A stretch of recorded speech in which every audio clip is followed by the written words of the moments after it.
wonderful podcast about DNA quest for adoptees. And so I want you to say more about that and tell us how can individuals apply for this and what is the expectation once this happens. Okay, thank you so much, Bernice, for the question.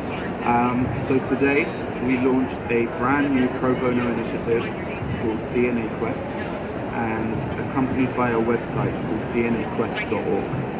And just before I explain what it is, I'm just going to jump back a bit. MyHeritage is a family history company. We've been around since 2003. We have over 90 million users around the world who are building their family trees on MyHeritage, researching historical records, and since 2016 taking MyHeritage DNA tests, discovering their ethnic origins, finding DNA matches.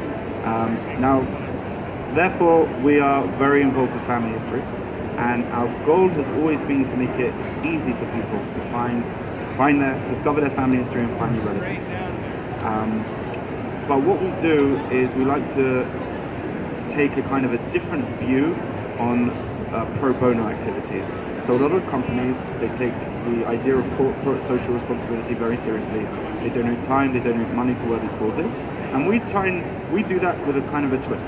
We look for ways that we can help humanity, where we can make a difference in the world using the tools and technologies that we've built. So we have already sent sent employees and teams to remote locations around the globe, from Siberia to Namibia to Papua New Guinea, where they work with tribes who have no access to technology to help them record their family histories in order that future generations will benefit.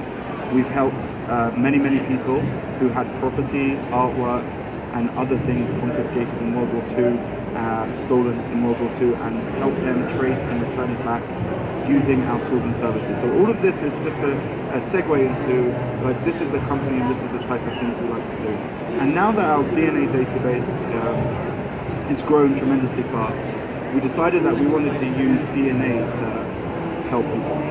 In 2016, we launched a program in Israel that was very successful, where we helped people from the Yemenite Israeli community who had to come over to Israel, and the families had become separated, and we helped them to locate their biological families, and decided that here's another opportunity, here's something that we can do.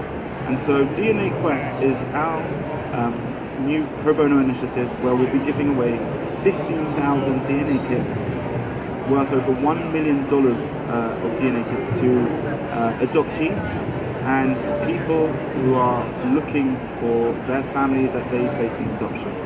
So what we're encouraging people to do is to visit DNAquest.org if they're an adoptee, or if they're somebody who placed a child or had a sibling placed in adoptive care, and visit the website, register, and we'll be sending out 15,000 free kits.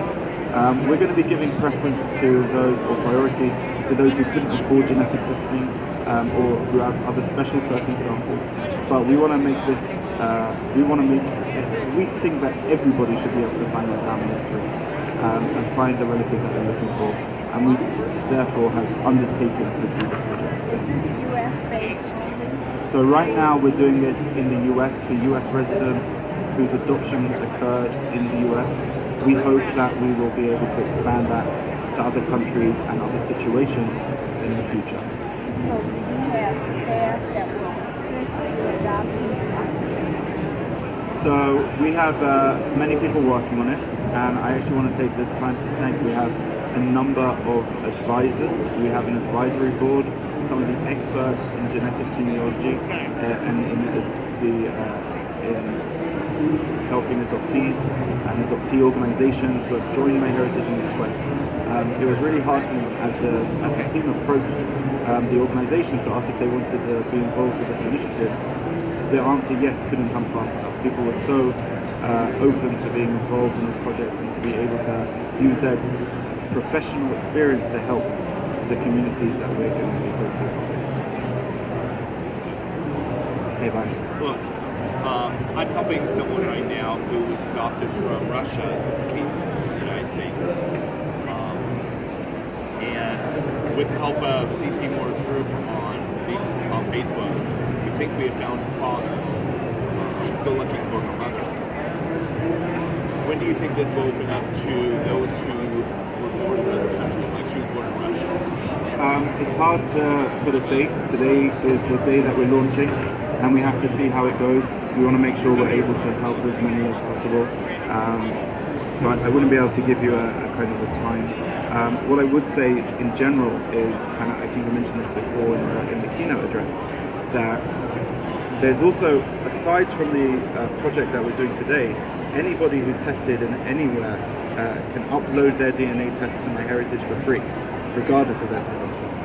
And they can upload for free. They'll get free ethnicity, a free ethnicity estimate. They'll get free DNA matching, so they'll be able to contact relatives. And because of us being this global company that I mentioned before, with users all over the world, our database is very rich from different countries. Yeah. So if she's tested somewhere, I recommend that she also uploads to MyHeritage, and hopefully that will help expand the solution. In general, you ship your kits to certain places, but there's some locations that you cannot ship to, like Poland, and some of my readers want to know what are you trying to do to overcome barriers to those different countries? So it's a great question. DNA testing in some countries, there are legal issues with it. Poland is one, France is another. Actually, Israel is another, which is where we have our headquarters. I think Alaska, the state of Alaska, also has this, if I'm not mistaken. So there are countries that have their own legislation about DNA testing. I know in France there's a movement to petition the government to reduce the legislation or change the legislation, but it's not something that the company itself is involved with. You know, we're not selling in the countries we're not allowed to sell in. Obviously, yeah. But you know, I think that as each country will have to make its own decision on this path, but I think the global society has voted in favor of this being something that could be a good thing for humanity. So I hope that they will join too. I'm a user, so I'm already in the business. But I want to know what type of outreach and marketing so that others will know more about what's available. It's a great question, and I don't have a specific answer. We do a lot of outreach. I know that there are specific organizations that we have spoken to and are trying to push things along with. But I think it goes back again to the answer that we have this very kind of global mix of users. So when records don't exist, we have 40 million family trees, and other people who have built family trees are able to provide the information that they've received from their ancestors and passed down. So the trees themselves are valuable. The trees are very international. So hopefully people who are able to use that in cases where records don't exist. And we also have, like I said, 8.2 billion historical records from around the world. I actually think it's around 8.5 billion now. And we're hoping to hit 9 very soon as well. So we're adding historical records. We have a global database of users, and we hope that people will be able to make their discoveries on MyHeritage. I'm specifically interested in the DNA users. Okay. And what type of outreach are you doing in the African community to get more users that database? Okay, so the MyHeritage DNA test has 42 different ethnic regions. One of the things that we've been successful in doing is giving you a percentage breakdown for each one of those 42, and we're hoping to add more. The regions themselves, or the ability to give you that detailed analysis, is because of something we did called the Founders Population Project. We sent MyHeritage DNA kits to 5,000 people around the world, just as we were before we even launched MyHeritage DNA, and we asked them if they would be able to participate in the project. From that, we were able to build a really rich, different kind of ethnic, different library of ethnicities that, as I mentioned, is 42, and I think that that's the highest in the industry in terms of percentage-based breakdowns. Now, we're not targeting specific groups. We're a global company. We want everybody to test, and we hope that we provide resources for everybody. But there are specific organizations that we're speaking to as well, where we talk specifically about DNA testing. So I So hope what's that... on the horizon? What's new? What can we expect with your DNA results? Because I've seen some new things. Yeah. It's just exciting to see what your database is. So I think the main buzzword, if you want to call it that, is genetic genealogy. And I mentioned this in the keynote, but the DNA testing, family history, and family trees, they're not silos. They have to go hand in hand. If I have a DNA match, and if you know when you review DNA matches, you have this estimated relationship. Sometimes it's first cousin 3 times removed to 75th cousin, so on and so forth. Now, that's very, very difficult. So we are creating tools to try and narrow that gap, meaning you will see with your DNA matches which ethnicities you share with that match, which ancestral surnames you both have in your family trees, which other DNA matches that you have that they also have. And all of these are to try and help you identify the connection between yourself and that person and be able to hone in on what that actual relationship is by learning from each other and by learning from the analysis that we provide based on the genealogy side of the genetics.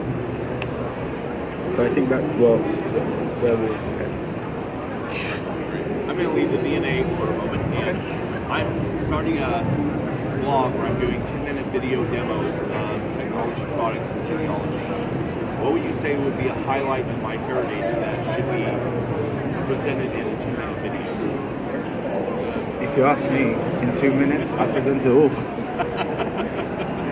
It's so difficult to say. If you wanted to focus on the DNA review side, you could quickly show an example of the matches and show what the different things are, looking at an example match and seeing what different things you can learn through that match, and so on and so forth, and looking at the ethnic origins. Plus we have this really cool video. When you get your DNA results for the first time, and you want to see your ethnicity estimate, you click play, and it kind of, you'll see a spinning globe that will feature with different ethnic music based on the ethnicities that you have in your DNA. So I can show you after some stuff. I'll stop by the booth and take a look. One of the concerns and the stumbling blocks for some people is the privacy, and so can you address how? I can address that very, very easily. We take privacy very seriously, and we will not sell or share your data with anyone unless there is a case of explicit informed consent, like the person says, yes, I want you, or I agree. We're never going to sell your data to anyone. So who are your partners?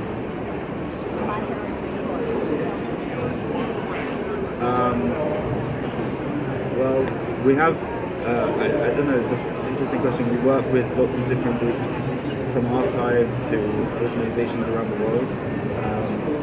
We have specifically for the DNA Quest project, we have a range of partners. I think there are 9 or so, and I have the list here. Different experts in the field. I mentioned CC Moore before. She's in the advisory board and she's helping us on this initiative. But you also work with Legacy. Oh, so Tell us about yeah, that sure. relationship. Well, we acquired Legacy, I think it was last year. Legacy Tree and Legacy webinars. So MyHeritage actually over the years has acquired 9 different companies. We acquired Genie.com in 2012. Legacy is actually our most recent acquisition. They have their own booths. You can see as you walk around, Genie and Legacy are both here today. They run as their own companies. Everyone caters for the needs. But we hope that we are facilitating the best experience for users in all the products in the suite. I'm good. Thank you. Thank you. Anything else? Thank you. All right.